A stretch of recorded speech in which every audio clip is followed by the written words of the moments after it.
today, woo, and I am like running like a nut.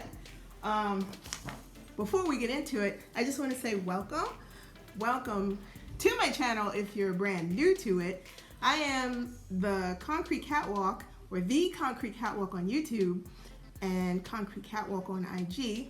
So if you are brand new here, welcome. And for all of you guys who are coming back, hello and happy Sunday to you all.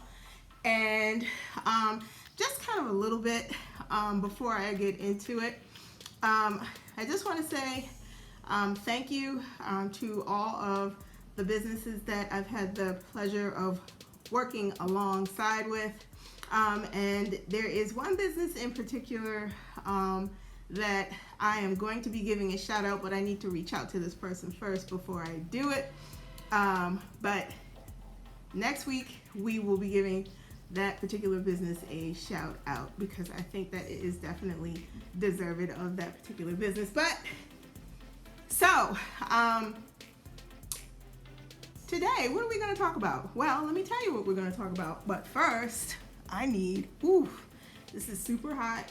Yeah, we feel like a little bit of animal print today, but definitely worth it for a day like today. Look, is she so, anyway, faux. But anyway, one of the things that I haven't touched on yet, or as of yet, is, yes, I actively sell on Poshmark. I have a closet there, and it is a great environment to sell gently loved things, things that you think would be appreciated by others, absolutely. But one of the things I've not gotten into is what got me into the resale business. And I'm not going to give you that history, but what I am going to give you is some things that have made me really good at being a reseller, or a successful reseller, if you will. And again, everything works differently for everybody. So I'm not here saying, oh, these are the things that work and these are the things that you should do. I'm just giving you some things that I noticed along my journey that have worked for me. But in actuality, there are things that are applicable across the board that you may want to consider using. So without any further ado, let me get into it. And I think that when you get into the business of wanting to do resale, I think a lot of people, honestly, they think, oh, it's automatically about, ooh, I'm gonna make a ton of money. That actually happens gradually. That happens over time. That's not something that your focus should be on out the gate, because I'll be straight up.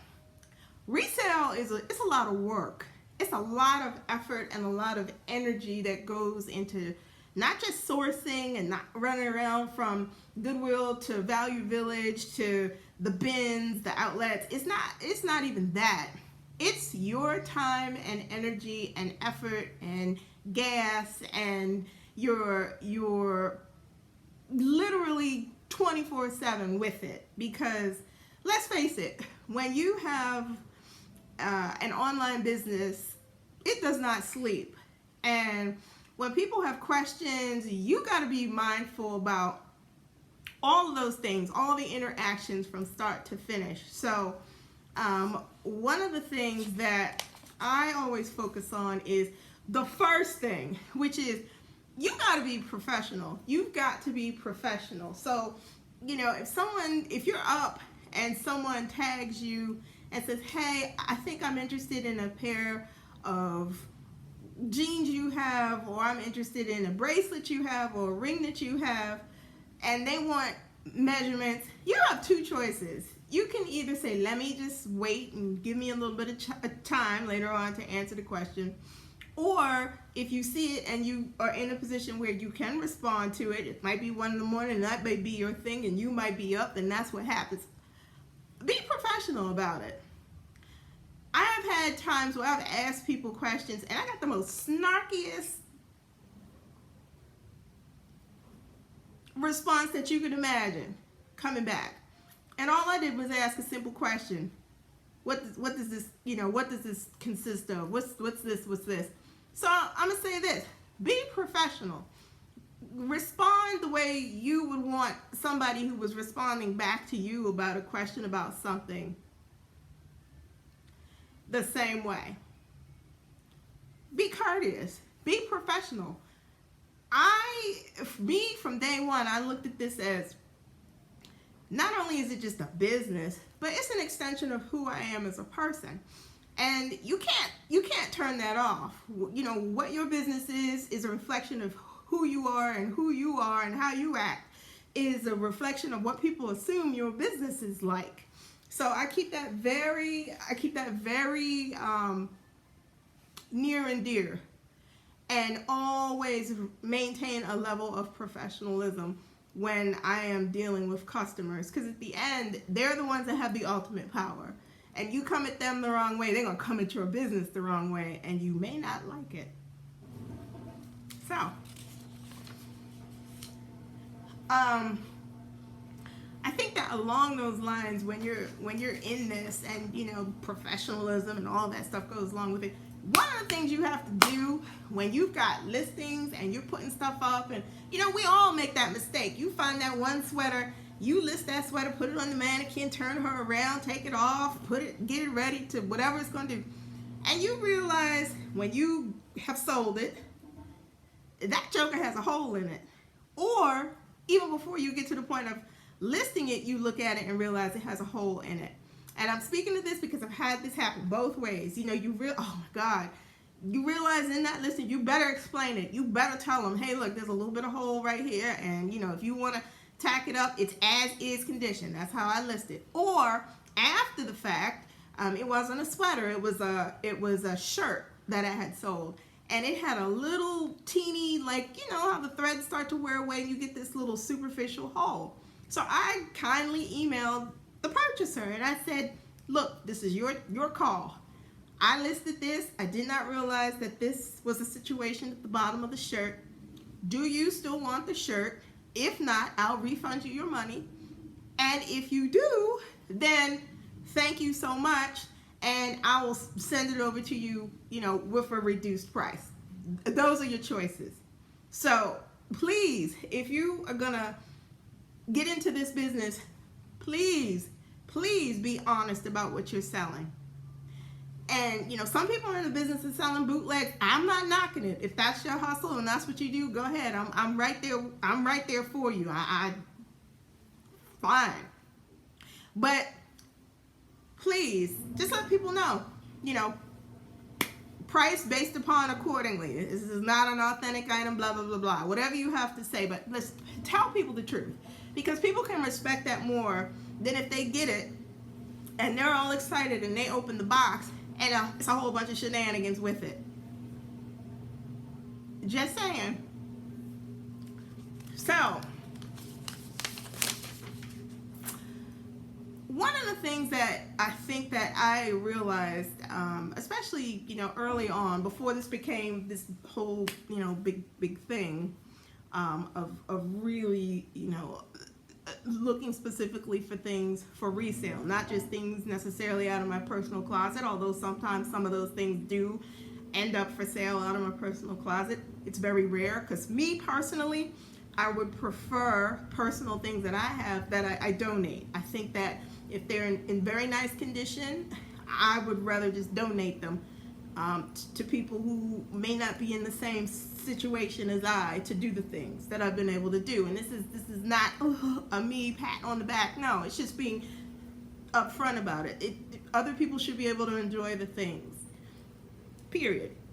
But one of the things that I've had to learn when it comes down to sourcing things to sell, and I mentioned this earlier, and it's taking in consideration of my time, is don't cheat yourself.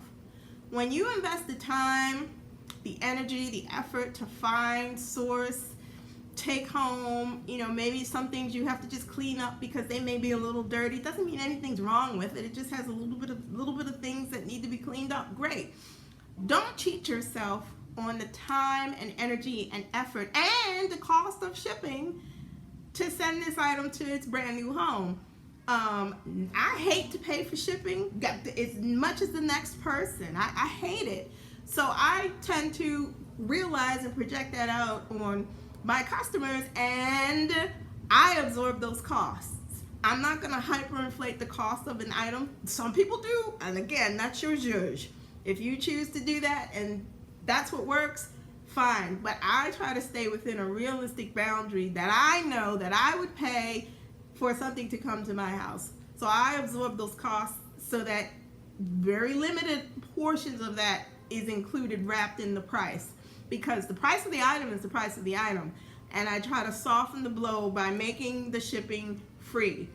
But if you're gonna do free shipping, you do need to leave a little bit of room for a decent profit margin. You know, I love selling on Poshmark, but I've got to admit, and I will admit, that some of the offers that come from people, and I'm not talking about seasoned buyers on Poshmark. I'm not talking about seasoned sellers on Poshmark, because I think if you're selling at a different level on Poshmark, you gotta respect the fact that if you go into somebody else's closet, be respectful of what you and how you make offers on people's things. I think in the beginning, everybody was trying to figure it out and learn their way. But I think that as you become experienced and sell on Poshmark, sell, better be respectful of somebody else's efforts too, because they're looking at you just like you're looking at them. And if you send somebody that doesn't make sense, just saying. So yeah, don't cheat yourself, but be fair too. Don't try to take your customers to the cleaners. That's not what this is about. Everybody wants something really nice, but they also want to be mindful of whatever their budget level is, because I know I do. So yeah, don't cheat yourself. Don't do that. Something else that I do, especially when you're bringing stuff in the house and you start looking at stuff and, oh, this is really nice, this is great, this is super great, you know, oh my God, I think I'm in love, I love it, I love it, I love it. One of the things that I've had to learn is seriously, you have got to be detached from this stuff. You've got to be detached. If it's something that comes in and you're like, all right, you know, in your mind you already know, you know, I found this is for me. If it's just one thing for you, that one thing better be for you, and that's the end of it. Because let's be real, this whole resale situation, if you are not careful and you don't remain attached, this whole situation can end up like hoarders. I'm calling it like it is. I don't like death piles, as they call them. I don't like where you've got stuff and you can't even find it, and it's not even hung up any kind of way. I understand, because I'm guilty of it. You get stuff new in and you got bags and stuff, or you got things on the floor.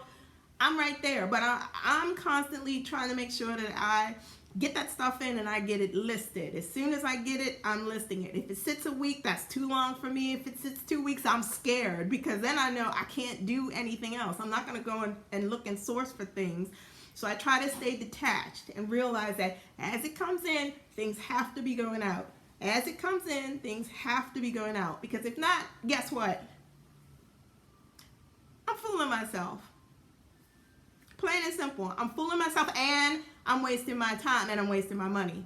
And if it's sitting on the floor, it's not making you money. If it's sitting on the floor, it's not making me money. If it's not moving, it's not going across people's eyeballs so that they can see what you have and what inventory you have. You can't even make a healthy assessment of inventory things that you have or things that have already been listed. If you want to hold on to everything you don't want to list, because you go out and buy it again because you forgot that you had it to list. It's that simple. So please, just remain attached. Even if it would look perfect, perfect in your closet, it'll look even better when it's going out the door to somebody who really wants it and who really appreciates it. You know, if I've realized in this game, everything that I purchase is not for me. Plain and simple. So let me just move on and do what I have to do. But I think that one of the things that, and